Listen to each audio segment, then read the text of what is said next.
Hey guys, and welcome to another edition of Burton Ballers. And in today's Athletic, David Ormstein delivered some news. What a lot of our fan base weren't too keen on is that Graham Potter is not going anywhere soon. So, if you thought this guy was getting sacked, think again. Welcome to the Burton Ballers. Ain't got no time for no stallers, yeah. We are the risers, we're not the fallers. Our channel is growing wider and taller. Yeah, we're here to give you the news about your dear beloved Blues, yeah. So if you like this YouTube channel, like, subscribe and turn on that bell. Yeah.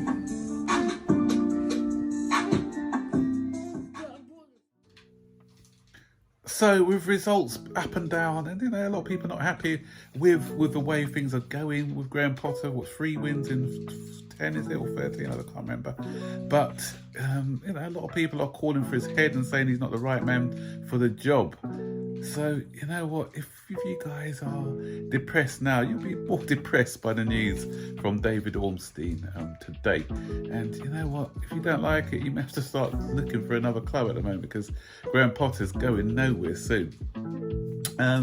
Before I get in, a lot of people may think, oh, this guy is a Graham Potter supporter and everything, always standing up for him. But you know what? It's not that. I see the good and bad in everybody. And I am someone who tries to make a measured approach. I'm not getting all emotional, and a lot of the fan base. I know it's the Tuchel thing still sore with a lot of our fans, and that's clouding their judgment. And so with me, I try to sort of weigh things up, and I'm looking at it from all angles, all aspects, and I'm looking at everything that's going on around the club and the circumstances which Graham Potter has come into the job. So, okay, first of all, let's deal with the negatives. Okay, he's not animated enough. Yeah, that doesn't, for some of our fan base, having the likes of Conte and Lampard and Tuchel, the way they used to, engage with the players and the supporters, the way they on the touchline, and then they're seeing Graham Potter just sitting there sometimes. Some of the fan base see that as a negative. Does he get angry enough in press conferences to put pressure on the referees going forward? Probably not, because what we saw on Saturday, that what happened, he was quite measured in the way he dealt with that injustice, where the whole world knew that it was a penalty and it wasn't given. And if you look at the reverse picture, when West Ham had a bad decision go against them with that Mendy situation, although I think Mendy was clipped, I don't think it was a bad decision, but they even that, because who knows? Mendy's been out injured now with, I think it was, so he could have been injured. So people are saying that he feigned his injury. Again, that's subjective, but the way that David Moyes was going on, they gave him an apology. They issued an apology, but because our guy is so passive, he's not saying a lot.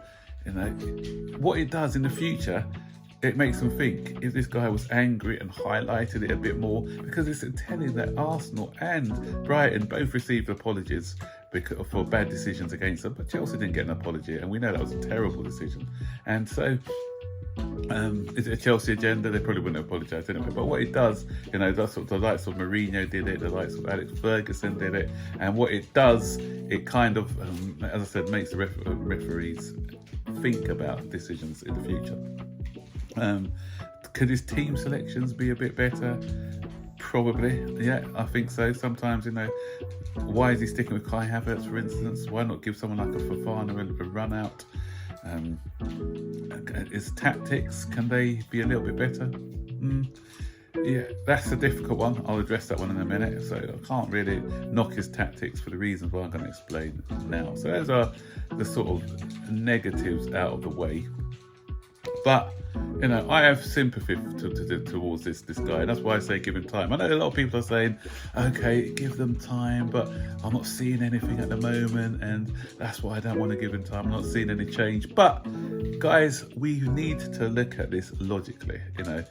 The cards that he's been dealt with have not been great. Okay, first of all, he came in, he didn't have a pre-season, and he was crippled with injuries. We had loads of injuries. And a lot of people who are calling for I've been on Chelsea channels, I've heard people calling for Tuchel back, I've heard people calling for Conte back, even some people calling for Mourinho. But I tell you, if Mourinho was without Drogba, Terry, Lampard, Ashley Cole, for a long period of time, then we probably wouldn't be winning the league, because those are big characters. Okay, we had a better squad there. We had people who can come and fill in. But even with those big characters, if they were out of the side all at once for a period of time, a length of time, then it'll make our chances of winning the league that much harder. We saw it with Tuchel, the ones of Tuchel. Tuchel had two vital players out, two of his fullbacks out, and we struggled at the tail end of last season and the beginning of this season. And that's the same with any manager. If Conte was without those two wing backs, they were vital to his play. Victor Moses didn't get injured at all throughout that season, nor did Marcus Alonso didn't get injured. Kante was there throughout the season. If Kante was missing from that side, that Conte side, those two wing backs were missing from that Conte side. Fabregas, was it Matic? And if you had the midfield, the key midfielders, the key defenders were out of that side, then we wouldn't be seeing Conte winning the title. So that's why I said we need to be looking at we've got to put perspective on these things and look at it objectively. So he's had that to deal with. When he had a fully fit side, his first few results were quite good. Then he got the injuries, then the results dipped. And the other thing is, I heard other people saying, oh yeah, he's had 6 months now to get this, or 3 months in the job to get this right. So, and they're still not looking cohesive. But again, you've got to look at what's happening. We have, basically, he's got a brand new side he's playing with now, because we've had 6, 7 new signings. So he's got to integrate these new signings. He's got to integrate the likes of Enzo Fernandez. He's got to integrate the likes of Mudryk. He's got to integrate the likes of Fofana and the other players, for João Felix. He's got those guys have got to come. It doesn't overnight. And Reece James has come out and said something as well. He says, look, we've got new players in the side, and it's going to take time to gel. So if Reece James is saying that, and others are saying that, everyone's just getting all emotional, and they're not looking at it logically at all, because these guys, do you expect them to come in, hit the ground running? No. And I know some people have said a new manager comes in and automatically changes things, and we see something. But usually when a new manager comes in, take Thomas Tuchel for example, when he came in, he had a fully fit side to choose from, so he can, they all knew each other, so he does a few tweaks. And what he did, he got us defending first, and it's easier to get us to defend first than to try attacking moves. So he got us to be difficult to beat with a solid defence line, and even then we weren't clinical at the time, because I used to call him Thomas Tuchel, because he didn't. At one point of when he first came in, we didn't score more than 2 goals at all. Only in about 2 or 3 games we scored more than 2 goals. It was only in his next season now that we started to win a few games by a few, 4 or 5 goals. But we weren't really a free scoring team under Tuchel as well. We were a side who created chances similar to now, but wasted chances. Were wasteful in front of goal. And so, and if you look at what's his name, Conte did when he came in, again he switched to this back 3 system, and again it was counter attacking football, waiting for teams to come at us and hitting them on the break. So again, easier to implement. So and as I said, he had people like Victor Moses, he turned them into wing backs, which was good, it was good management.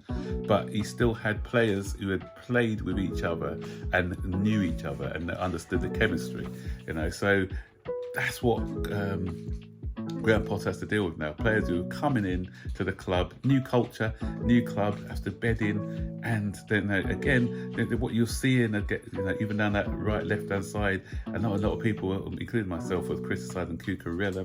I was more for defensive, but people were saying that his link-up play with Mudryk wasn't great. But again, that takes time because you have to get used to the players' runs and everything else, the overlap and everything. That takes time to build an understanding, build a relationship. And those are usually things you iron out in pre-season, which we didn't have.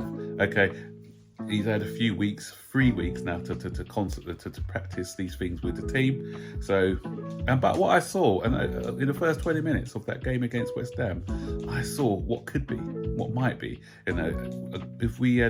If Kai had timed his run a couple of times, we win that game 2 or 3-0, or 3-1 even. But those 20 minutes when we had good players in the side playing together, gelling together. Okay, second half wasn't as great, but the first 20 minutes of that game, I thought we were excellent. And it's not Potter's fault, as I said, that the referee messed up, because we are in the results business, and 2-1 against West Ham, we win that game 2-1, a difficult place to go, then the narrative is changed. And so it's not, you can't blame him for poor referee decisions as well. So it's something, guys, where we just need to just think, rather than thinking with our hearts, let's think a bit with our heads. And I've always said, to me, he gets another season with the players now. He's got no excuses now, as I said. We've got the new players coming, we've got the injured players coming back. So if we see some form of improvement at the tail end of this season, and if he carries on to improve us next season, then that's what I'll be happy with that. And all this nonsense, we're Chelsea, we're not Brighton, and all this nonsense. We are a team in rebuild. I don't care who you are. If you are in a team in rebuild, if you haven't done the things, you're rebuilding from scratch, you're getting rid of a whole set of players, and you're bringing in a whole new set of players, it's not going to work overnight. It's not an overnight success. You're not going to do it.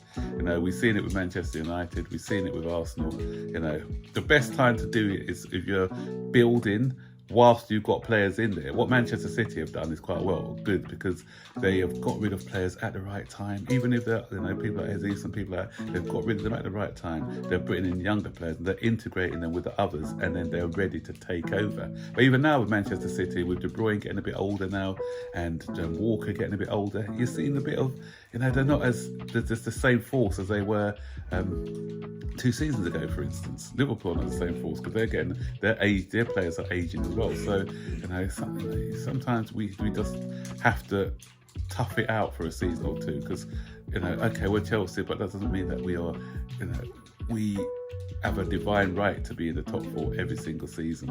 And there comes a period where we have to rebuild. So you know what? Another season for me, for Mr. Potter. And I know a lot of people want him out now, but I am staying with the guy unless results are so bad that he has to go. So what are your comments? Stick your comments in the section below. Can you give me some logical reasons, please, and not just thinking with your heart. Just give me some logical reasons why you looking at all the facts that I've laid out, and the reason why results and performances haven't been great. Am I talking nonsense, or is there sense in what I'm saying? Just let me know in the comment section below. Don't forget, guys, to like, subscribe, turn on all post notifications to be notified every time I make a new video. Take care. Bye.